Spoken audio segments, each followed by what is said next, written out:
Hello everyone, मैं doctor Nilima. आज इस वीडियो का टॉपिक है विशिष्ट अनुदेशन अनुकूलन। चर्चा आरंभ करने से पहले यदि आप बीएड के सिलेबस का हिंदी ट्रांसलेशन चाहते हैं या फिर बीएड के कोर्स 1, 2, 3 और 5 के सभी टॉपिक्स के video, micro teaching, teaching skills, method paper के कॉमन टॉपिक्स के वीडियो या फिर प्रीवियस ईयर्स के क्वेश्चन के वीडियो देखना चाहते हैं तो डिस्क्रिप्शन बॉक्स में लिंक दिया हुआ है, आप वहां जाकर देख सकते हैं। तो आइए चर्चा आरंभ करते हैं। विशिष्ट अनुदेशन अनुकूलन अर्थात समावेशी शिक्षा की व्यवस्था में जो विशेष बालक है, विशेष आवश्यकता वाले बालक हैं, उन्हें विद्यालय के वातावरण में सामंजस्य स्थापित करने के लिए किस प्रकार के निर्देशन का प्रयोग करेंगे जिससे कि जो विशेष बालक है वो विद्यालय व्यवस्था, वहाँ के वातावरण के साथ अपना सामंजस्य स्थापित कर सकें। समावेशी शिक्षा के अंतर्गत अनुदेशन की प्रकृति बाध्यता के स्तर की प्रकृति पर निर्भर करती है, अर्थात जिस बच्चे में जिस तरह की बाध्यता होती है उसको ध्यान में रखते हुए उसके अनुसार अनुदेशन प्रदान किया जाता है। जैसे कि अस्थि बाधित बालकों को समावेशी विद्यालय में शिक्षा दी जाती है, परंतु कक्षा में उनके बैठने के स्थान को उनकी शारीरिक आवश्यकता के अनुसार परिवर्तन करना चाहिए। इसी प्रकार दृष्टि बाधित बालकों को मोटे अक्षर वाले पुस्तक एवं पठन सामग्री की आवश्यकता होती है, अर्थात बाधित बालकों के अनुसार तैयारी करने के बाद समावेशी शिक्षा दी जा सकती है। शैक्षिक पाठ्यक्रम ऐसे बालकों की आवश्यकता के अनुसार होने चाहिए, अर्थात बाध्यता को ध्यान में रखते हुए पाठ्यक्रम में भी बदलाव किया जाना चाहिए। इसी प्रकार समावेशी शिक्षा के माध्यम से बाधित बालकों को शिक्षा देने के लिए बहुत सारे सिद्धांतों का ध्यान रखा जाना चाहिए। अब वो सिद्धांत कौन कौन से हैं इसे हम वीडियो के आगे के पार्ट में देखेंगे। अनुदेशन के सिद्धांत अर्थात विशेष बालकों को अनुदेशन देने के क्या क्या सिद्धांत हैं। विशिष्ट बालकों की यद्यपि विशिष्ट अधिगम आवश्यकता होती है, फिर भी वह सामान्य कक्षा के शिक्षण के बहुत सारे कार्य को करने की आवश्यक निपुणता रखते हैं। यदि सामान्य शिक्षा का पाठ्यक्रम विशिष्ट बालकों के लिए उपयुक्त है, फिर भी अनुदेशनात्मक विधियों में परिवर्तन करना आवश्यक होता है। बाधित बालकों को क्रमबद्ध शिक्षा देनी चाहिए, अर्थात अनुदेशन लक्ष्य को बताना चाहिए। अनुदेशनों का संगठन ध्यान पूर्वक किया जाता है, जैसे कि पाठ्यक्रम का चयन करते समय ध्यान दिया जाता है, उसके प्रस्तुतिकरण के समय ध्यान देते हैं और अभ्यास भी बाध्यता के स्तर पर अभ्यास की जो प्रक्रिया है उसे भी ध्यान में रखा जाता है। दक्षता का विकास करना और क्रियान्वयन करना, तो इन सब सिद्धांतों का ध्यान जो विशेष बालक है उनको अनुदेशन देते समय रखना चाहिए। अब एक शिक्षक के अनुदेशन का प्रभाव बच्चों पर कैसे पड़े, वो बच्चों पर कैसे अधिक से अधिक प्रभाव डाले, उसके लिए भी कुछ सिद्धांतों को ध्यान रखना आवश्यक है। जैसे उपयुक्त अधिगम कार्यों को चुनना, मतलब छात्रों को ध्यान में रखकर उनके मानसिक स्तर, रुचि, योग्यता, आवश्यकता को ध्यान में रखकर सीखने से संबंधित कार्यों को चुनना चाहिए। अधिगम कार्यों को छोटे छोटे पदों या खंडों में बांट देना चाहिए, जिससे छात्रों को सीखने में आसानी होती है। थर्ड है अनुदेशनात्मक विधियों का क्रमबद्ध प्रयोग, जैसे अनुदेशन को प्रभावी बनाने के साधन का अभ्यास करना, स्वयं कार्य करके बच्चों को दिखाना, आत्मनिर्भरता के आधार पर अभ्यास कराना। जैसे जो भी विधि का प्रयोग करे क्रमबद्ध करना चाहिए और कभी कभी कार्य को स्वयं करके छात्रों को दिखाना चाहिए, जिससे उन्हें कार्य को किस प्रकार से करना है ये अच्छी तरह से समझ में आ जाता है। नंबर 4 है गति एवं कार्य की यथार्थता को समझना।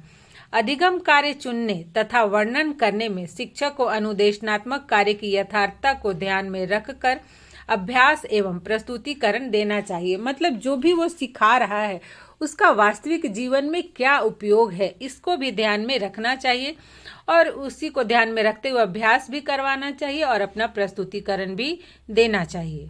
जो सिद्धांत है नंबर 5, बालकों को कार्य में व्यस्त रखने का समय निश्चित करना चाहिए ताकि बालक ध्यान पूर्वक कार्य करें तथा अनुदेशन में अधिक भागीदारी हो सके। जैसे यदि छोटे बच्चे को बहुत लंबे समय तक किसी कार्य को करने के लिए दिया जाए तो वो ऊब जाते हैं और फिर कार्य नहीं करना चाहते, उसमें रुचि नहीं लेते हैं। इसलिए कितने समय तक कार्य करवाना है इसका भी ध्यान रखना चाहिए। नेक्स्ट है नंबर 6, बालकों को अधिगम कार्य से संबंधित निर्देशन भी क्रमबद्ध एवं स्पष्ट रूप से देना चाहिए। अर्थात जो भी उनको सीखने के लिए दिया जा रहा है उससे संबंधित जो भी आप इंस्ट्रक्शन दे रहे हैं उसे क्रमबद्ध रूप से दे, जिससे बालक स्पष्ट रूप से उसे समझ सकें। नेक्स्ट नंबर 7, बालकों को उचित रूप से अधिगम करने पर प्रोत्साहन दिया जाना चाहिए। जैसे कुछ बच्चे जैसे तैसे काम करते हैं, जो सिखाइए तो उसे ठीक से नहीं करते, तो इसके लिए ध्यान देना चाहिए कि वो सही ढंग से कार्य करें और सीखे, इसके लिए उन्हें मोटिवेट भी करें। नंबर 8 है सामान्यीकरण और रख रखाव तथा व्यवस्था का निरीक्षण करना। बालक द्वारा किए गए कार्य का नियमित निरीक्षण करना चाहिए और अभ्यास भी करवाना चाहिए। अर्थात बालक को जो भी कार्य दिया जा रहा है, जो भी हम उन्हें सिखाने का प्रयास कर रहे हैं, चाहे वो उच्चारण दोष से संबंधित हो, पढ़ने से संबंधित हो, गणित से संबंधित हो या और किसी अक्षमता से संबंधित हो, तो इनको ध्यान में रखना चाहिए। उनका निरीक्षण भी करते रहना चाहिए कि बालक कितनी प्रगति कर रहा है और अभ्यास भी करवाना चाहिए। अब हम देखते हैं कि बाधित बालकों के लिए अनुदेशन किस प्रकार से देना चाहिए। नंबर 1 है कार्य तथा सामग्री का परिवर्तन। इसमें है कार्य निर्देशन स्पष्ट होना चाहिए, अर्थात कार्य जो करने के लिए आप देंगे उससे संबंधित इंस्ट्रक्शंस जो है वो स्पष्ट होना चाहिए, जिससे बालकों के मन में किसी तरह की शंका ना हो। बी है अधिगम कार्य में सहायता के लिए संकेत शब्दों तथा अन्य आकर्षक विधियों को संबंधित किया जाना चाहिए ताकि बालक को समझने में आसानी हो। जैसे प्रतीक बताना, आकृति या शब्दों के नीचे रेखा खींचना। मतलब बालकों को कुछ हिंट्स जरूर देना चाहिए जिससे कि वो क्या करना है इसे समझ सके। सी है यदि बालक बार बार किसी त्रुटि को दोहराता है तो उस त्रुटि को सुधारने की कोशिश की जाए। उसकी गलती को सुधारने के लिए उसे अच्छे से समझाएं कि वो आखिर किस कारण से गलती कर रहा है, उसको ध्यान में रखते हुए तब उसे इंस्ट्रक्शन दें। नेक्स्ट है नंबर 2 शिक्षण प्रक्रिया में सुधार एवं परिवर्तन। इसमें है ए निपुणता तथा सूचनाओं का अतिरिक्त पुस्तकीकरण आलेखन हो। मतलब छात्रों में जो भी सुधार हो रहा है, जो उन्हें बताया जा रहा है, जो वो सीख रहे हैं, इनका एक रिकॉर्ड रखना चाहिए। बी है अतिरिक्त मार्गदर्शन का अभ्यास। अर्थात ऐसा नहीं कि जितना जरूरी है उतना ही इंस्ट्रक्शन दिया जाए, उसके अलावा भी यदि शिक्षक को लगता है कि नहीं उसे और भी कुछ इंस्ट्रक्शन देने चाहिए जो उसकी सीखने की गति को या फिर उसकी जो त्रुटि है उसको सुधारने में सहायता करेगा, तो उससे भी अतिरिक्त मार्गदर्शन भी दिया जाना चाहिए। सी है बालकों द्वारा किए गए सफल कार्य के लिए प्रोत्साहन। तो बच्चों में सुधार के लिए उन्हें मोटिवेट करना बहुत ही आवश्यक होता है। मोटिवेशन से बालक और भी सीखने में रुचि लेते हैं, अपनी गलतियों को सुधारने का प्रयास करते हैं। नंबर 3 है कार्य की आवश्यकताओं में परिवर्तन, जिसमें ए है सफल रूप से कार्य करने के लिए मानदंड में परिवर्तन करना। अर्थात कार्य की मात्रा, गति एवं शुद्धता के मानदंड में परिवर्तन करना। जैसे कि जो भी क्राइटेरिया निर्धारित किया है आपने किसी कार्य को करने के लिए, तो समय समय में उसमें उसका जो मानदंड है उसमें परिवर्तन भी करना चाहिए। जैसे कभी अधिक समय दिए, कभी कम दिए, कभी अधिक क्वेश्चन दिए, कभी कम दिए, इस तरह से भी हो सकता है। नेक्स्ट है बी कार्य के गुण में परिवर्तन करना। जैसे कार्य की स्थितियां एवं व्यवहार की प्रकृति में परिवर्तन करना, अर्थात मतलब कार्यों में विभिन्नता। नेक्स्ट है सी अधिगम को छोटे छोटे खंडों में बांटना। तो जो भी सिखाया जा रहा है, जो भी विषय या पाठ सिखाया जा रहा है, यदि उसे छोटे छोटे खंडों में बांट दिया जाए तो बालक सीखने में, उन्हें सीखने में बालकों को आसानी होती है और शिक्षक भी ये समझ पाता है कि बालक कितना सीख रहे हैं। जैसे जब लेसन प्लान बना के बच्चों को पढ़ाया जाता है तो एक एक पैराग्राफ पढ़ा के उससे रिलेटेड ब्लैक बोर्ड वर्क करवाते हैं, क्वेश्चन पूछते हैं, तो बच्चे को इसे समझने में आसानी होती है और टीचर भी ये समझ लेता है कि हाँ बच्चे इतना समझ गए हैं विषय के या पाठ के, इतने पाठ को समझ गए, फिर वो आगे बढ़ते हैं। तो हमेशा से जो भी विषय वस्तु या पाठ पढ़ाया जाए उसे छोटे छोटे खंडों में बांट के पढ़ाना चाहिए। नंबर 4 है वैकल्पिक कार्य का चुनाव। यदि अनुकूलन अनुदेशन के बावजूद छात्र के कार्य करने की क्षमता में प्रगति ना हो तो शिक्षक को अधिगम कार्य में परिवर्तन करना चाहिए। विकल्प के रूप में कोई दूसरा कार्य देना चाहिए, जैसे कि पहले जैसे कार्य के समान परंतु उसमें आसान कार्य देना।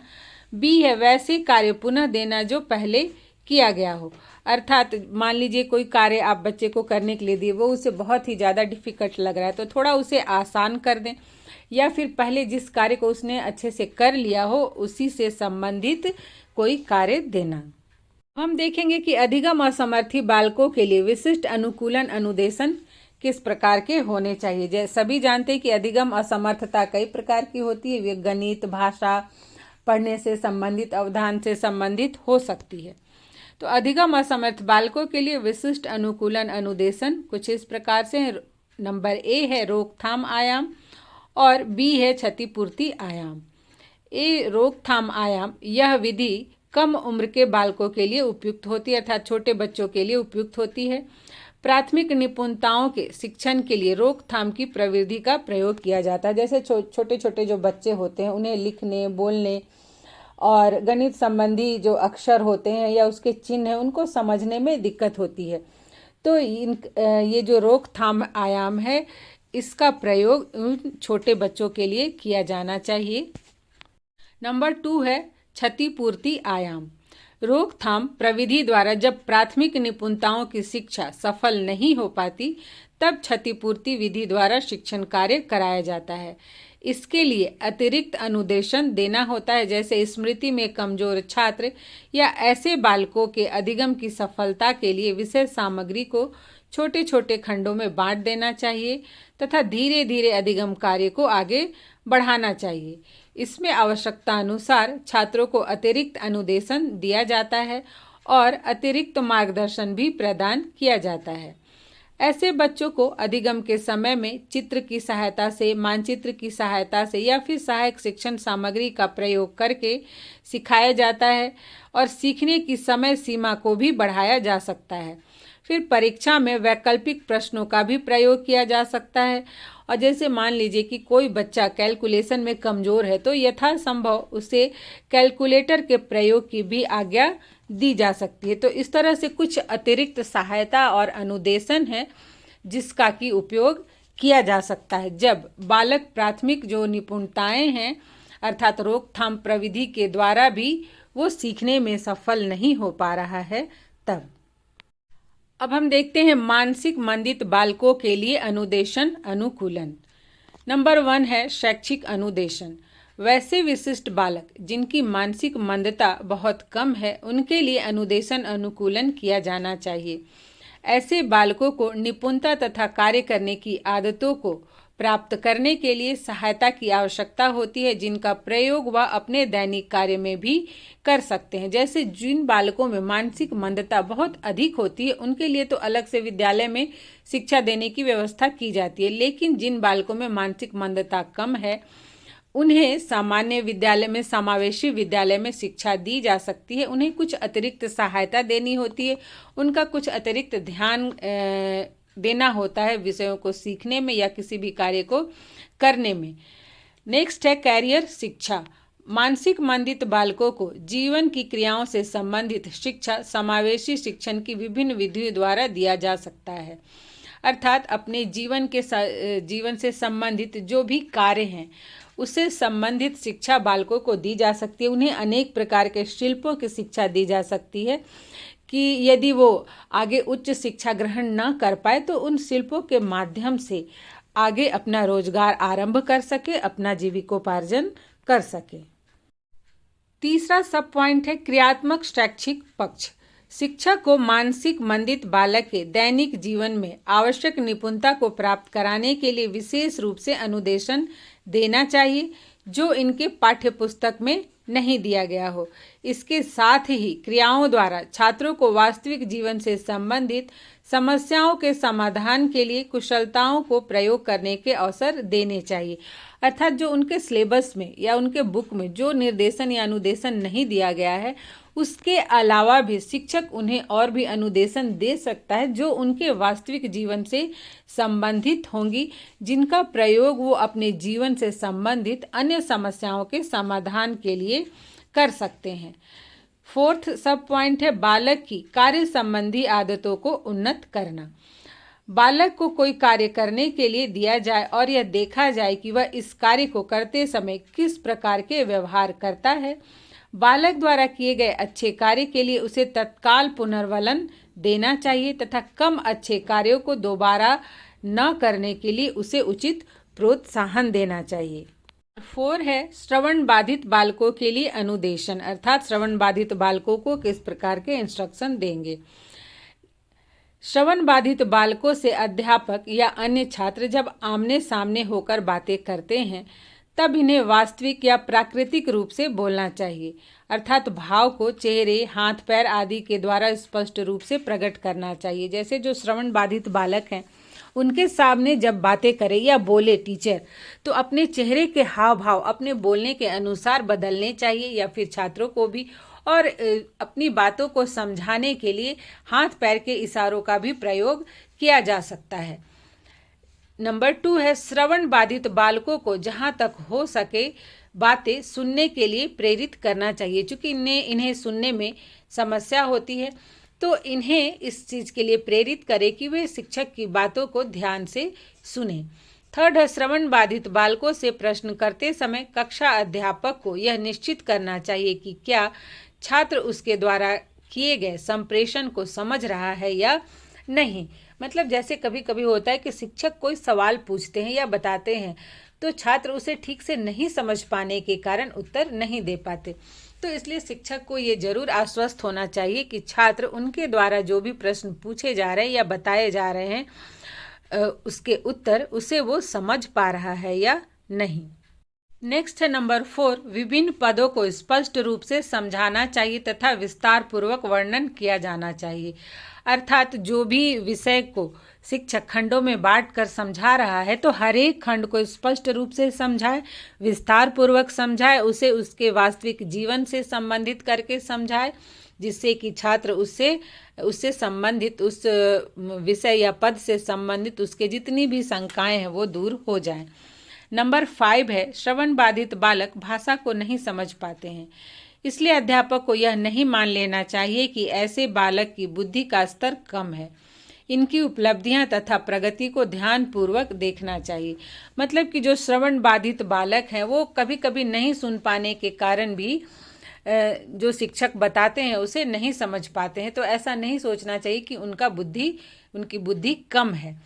इसलिए उनकी जो भी उपलब्धि है, प्रगति है, उसको ध्यानपूर्वक देखना चाहिए। और इन्हें अर्थात श्रवण बाधित बालक शिक्षक के चेहरे के भाव तथा उनके होठों की गति के माध्यम से ही शिक्षक क्या बोल रहा है अर्थात संप्रेषण को समझते हैं। इसलिए शिक्षक को ऐसे बालकों को सामने के बेंच पर बैठाना चाहिए कि वह शिक्षक की बातों को सुनने के साथ साथ शिक्षक के हाव भाव, चेहरे के हाव भाव और उसके होठों की गति को देखकर भी समझ सके। नेक्स्ट अब हम देखेंगे नंबर 5, दृष्टि बाधित बालकों के लिए अनुदेशन। नंबर 1, दृष्टि बाधित बालकों को ब्रेल लिपि में पढ़ने लिखने के लिए उचित मेज और कुर्सी की सुविधा देनी चाहिए। ब्रेल लिपि में पढ़ने लिखने में जो बालक एक्सपर्ट हो जाते हैं वो समावेशी शिक्षा व्यवस्था में बहुत ही सफलता के साथ शिक्षा ग्रहण करते हैं, अतः उन्हें इस लिपि में पढ़ने लिखने के लिए उचित मेज और कुर्सी की सुविधा देनी चाहिए। नंबर 2 है आंशिक रूप से दृष्टि बाधित बालकों को सामने वाली मेज पर बैठाना चाहिए। आंशिक दृष्टि बाधिता होने के कारण यदि बच्चा पीछे की बेंच में बैठेगा तो वो श्यामपट्ट कार्य को स्पष्ट रूप से नहीं देख सकता, इसलिए ऐसे बालकों को हमेशा आगे की बेंच पर बैठाना चाहिए। नंबर 3 है ऐसे छात्रों को वातावरण की प्रत्येक वस्तुओं के संबंध में बताना चाहिए जिससे उन्हें उनका स्पष्ट ज्ञान हो सके। नंबर 4 है दृष्टि बाधित बालकों को सुनकर, चखकर या छूकर जैसे माध्यमों से सीखने के अवसर प्रदान करने चाहिए। ऐसे बालकों को पढ़ने लिखने से संबंधित अनुदेशन सामग्री उनके अनुसार ही होनी चाहिए, अर्थात दृष्टि बाधिता का जो स्तर है, मात्रा है, जिस प्रकार का हो उसके अनुसार ध्यान रखते हुए इन बालकों को पढ़ाने लिखाने के लिए विधियों और अनुदेशन का प्रयोग किया जाना चाहिए। नेक्स्ट नंबर 5, दृष्टि बाधित बालकों द्वारा प्रयोग किए जाने वाले विभिन्न उपकरणों का ज्ञान कक्षा शिक्षक को होना चाहिए, जिससे कि आवश्यकता पड़ने पर वह छात्र की सहायता कर सके, साथ साथ उसका ज्ञान जो कक्षा के मॉनिटर होते हैं और अन्य छात्रों को भी देना चाहिए, जिससे आवश्यकता पड़ने पर अन्य छात्र भी उसकी सहायता कर सकें। नंबर 6 है दृष्टिबाधित बालकों को उनका नाम लेकर ही बुलाना चाहिए। और नंबर 7 है दृष्टिबाधित बालकों के लिए पठन सामग्री तथा अन्य कार्यों का उन रिकॉर्ड रखना चाहिए, अर्थात उन बालकों द्वारा किए गए कार्यों का रिकॉर्ड रखा जाना चाहिए। और 8 है नंबर दृष्टिबाधित बालकों से बात करके उनकी समस्याओं को जानने तथा उन समस्याओं का समाधान करने का प्रयास करना चाहिए, अर्थात शिक्षक को ये जानने का प्रयास करना चाहिए कि कक्षा के दौरान उसे सीखने या समझने में कोई समस्या तो नहीं हो रही, अगर वो समस्या हो रही है तो उसके क्या कारण हैं, और आवश्यकता अनुसार जहाँ तक संभव हो सके उस समस्या का समाधान करने का प्रयास करना चाहिए। नेक्स्ट है वाणी बाधित बालकों के लिए अनुदेशन। नंबर 1 शिक्षक सही व्याकरण युक्त भाषा में निर्देशन देकर बालक की व्याकरण संबंधी त्रुटियों को दूर कर सकता है। जैसे बालक यदि व्याकरण संबंधी गलतियां करते हैं तो उनकी इस त्रुटि को दूर करने के लिए उन्हें व्याकरण का सही ज्ञान दिया जा सकता है। नंबर 2 है शिक्षक बालकों को इस बात के लिए प्रोत्साहित कर सकता है कि वे शिक्षक से उन शब्दों के अर्थ पूछे जो उन्हें ज्ञात नहीं है, अर्थात शिक्षकों को बालकों को ये आश्वस्त करना चाहिए कि जहाँ उन्हें समझ में नहीं आ रहा है वो शिक्षक से पूछ ले, क्योंकि कभी कभी बालक नहीं समझने के बावजूद भी शिक्षक के डर से उसे नहीं पूछते हैं। नंबर 3 छात्रों को नए शब्दों के अभ्यास के लिए अवसर प्रदान करना चाहिए, अर्थात उन्हें नए नए शब्द सिखाना चाहिए और उसके अभ्यास के लिए समय भी देना चाहिए। नंबर 4 छात्रों को शब्दों का सही प्रयोग समझाने के लिए उन्हें वाक्यों में प्रयोग करके उनका सही अर्थ छात्रों को समझाना चाहिए। किसी भी शब्द का प्रयोग जब वाक्य बना के किया जाता है तो अच्छे से समझ में आ जाता है, तो इसका भी प्रयोग शिक्षक को करना चाहिए। नंबर 5 वाणी बाधित बालकों को संक्षिप्त, शुद्ध तथा साधारण भाषा में अनुदेशन देना चाहिए, अर्थात उन्हें जो भी अनुदेशन दे वो बहुत ही संक्षिप्त हो और साधारण भाषा में हो, जिससे कि वो अच्छे से समझ पाए। बहुत लंबा अनुदेशन देने से वो उनके सिर के ऊपर से पार हो जाएगा। नंबर 6 है छात्रों को चित्र देखकर कहानियाँ, कविता कहने को प्रोत्साहित करना चाहिए। जैसे जो वाणी बाधित बालक हैं उन्हें चित्र देखकर कहानियाँ कहना या फिर कोई भी कहानियाँ कहना या फिर कविता कहना भाव के साथ, इन सब के अवसर देने चाहिए। आजकल विद्यालयों में ऐसे भी राइम्स बोलना भाव के साथ या फिर कहानियाँ बताना, चित्र देखकर कहानियाँ बताना, कहानी पढ़ने की किताबें देना, इन सब का उपयोग किया जाता है बालकों की इस समस्या को दूर करने के लिए। नंबर 7 है छात्रों को अपने विचारों को अभिव्यक्त करने के अवसर देने चाहिए समय समय पर। जैसे छुट्टियां होती हैं तो उसके बाद बात किया जा सकता है, आप कहाँ घूमने गए, आपने क्या देखा, आपने क्या सोचा समझा, या फिर आपस में छात्रों को बात करने के भी अवसर दिए जा सकते हैं। और नंबर 8 है छात्रों से बातचीत करना चाहिए। प्रत्येक शिक्षक को अपने छात्रों से अवश्य बातचीत करना चाहिए, जिससे छात्रों के संबंध में भी ज्ञान प्राप्त होता है और शिक्षक और छात्र के बीच बहुत अच्छा मधुर संबंध भी बनता है, जिससे कि छात्र अपनी समस्याओं को शिक्षक से बेहिचक बता सकते हैं और शिक्षक भी उनकी समस्याओं का समाधान करने में उन्हें सहायता प्रदान कर सकते हैं। देखेंगे कि शिक्षण कक्ष में अधिगम वातावरण का अनुकूलन, अर्थात शिक्षक अनुदेशन तो देगा बालकों को उनकी बाधिता को, उनकी आवश्यकता को ध्यान में रखकर, लेकिन जो क्लासरूम का वातावरण है वो भी छात्रों के अनुकूल होना चाहिए। जैसे कि नंबर 1 है शारीरिक वातावरण की व्यवस्था, अर्थात जो क्लास है उसमें तापमान, प्रकाश, ध्वनि, उचित वायु प्रवाह और आकर्षक साज सज्जा के माध्यम से कक्षा के वातावरण को सुखद बनाना चाहिए। मतलब छात्र जो है वो क्लास में आए तो उन्हें अच्छा लगे। और नंबर 2 है आरामदायक, स्थायी एवं व्यवहारिक फर्नीचर का प्रयोग करना चाहिए। बालकों की आयु के अनुसार, उनके हाइट के अनुसार ही फर्नीचर होने चाहिए। एकीकरण तथा क्रियाकलापों को करने के लिए उचित स्थान की व्यवस्था होनी चाहिए। मतलब छात्रों को जो भी कार्य दिया जाता है उसको करने के लिए उचित स्थान भी होना चाहिए। नेक्स्ट है नंबर 2 अनुदेशनात्मक वातावरण का संगठन। इसके लिए पाठ्यक्रम तथा सूचनाओं को संगठित करना तथा व्यवस्थित करना। अनुदेशन के लिए छात्रों के बाधिताओं के प्रकारों के आधार पर अनुदेशन की योजना बनाना तथा समय समय पर इसमें परिवर्तन करना और अभ्यास की उचित व्यवस्था करना और छात्रों को स्व अनुदेशनात्मक सामग्री प्रदान करना चाहिए। नंबर 3 है शैक्षिक तकनीक का प्रयोग। व्यवस्थित अनुदेशनात्मक प्रविधियां व्यवहार परिवर्तन संबंधी प्रक्रिया उपकरण जैसे कि TV, radio, media, video tape, recorder, computer आदि शैक्षिक तकनीकी के प्रयोग द्वारा विशिष्ट बालकों को शिक्षा प्रदान किया जा सकता है, उन्हें विशिष्ट अनुदेशन दिया जा सकता है। नेक्स्ट नंबर 4 अनुदेशन का समय एवं अवधि। विद्यालय के जो भी कार्यक्रम है, नियमित कार्यक्रम, उनको समय के आधार पर बांटना चाहिए और छात्रों को इससे परिचित कराना चाहिए, जिसे हम टाइम टेबल कहते हैं। नंबर 2 है आरंभ में छोटे एवं सरल गृह कार्य देना चाहिए, बाद में बड़े एवं कठिन गृह कार्य दिया जाना चाहिए। और जो बुक होते हैं तो बुक में भी पाठ उसी प्रकार से होते ही हैं कि पहले सरल पाठ होते हैं, फिर धीरे धीरे पाठ कठिन होते जाते हैं। नेक्स्ट है अधिक पसंद किए जाने वाले क्रियाकलापों को पहले कराना चाहिए और कम पसंद किए जाने वाले क्रियाकलापों को बाद में कराना चाहिए, अर्थात छात्रों को जो भी कार्य करना ज़्यादा अच्छा लगता हो उसे पहले कराएं। और 4th है अवकाश के समय हेतु योजना का निर्माण। जैसे कि बच्चे को जो रेस्ट का समय दिया जाता है, खेलने का समय दिया जाता है या फिर लाइब्रेरी के लिए उन्हें भेजा जाता है, तो उस समय उन्हें क्या करवाना है, कैसे करना है, उसकी भी योजना बना लेनी चाहिए और उसके अनुसार छात्रों को अनुदेशन देना चाहिए। नेक्स्ट है नंबर 5 अधिगम सामग्री। अधिगम सामग्री का चुनाव करते समय कुछ बातों का ध्यान रखना चाहिए, जैसे कि अधिगम सामग्री सुचारू रूप से कब तक कार्य करेंगे, वह कितना वैध है, अर्थात जो भी पाठ पढ़ा रहे हैं उसे कितना संबंधित है, इसका ध्यान रखना चाहिए। उसे कितने छात्र प्रयोग कर सकते हैं, अर्थात उसका उपयोग कितने छात्र कर सकते हैं, अगर एक ही छात्र करेंगे तो बाकी लोग क्या करेंगे, इसका भी ध्यान रखें। नेक्स्ट है अधिगम सामग्री की उपयोगिता तथा स्थायीपन का भी ध्यान देना चाहिए, अर्थात वो कितने समय तक रखा जा सकता है।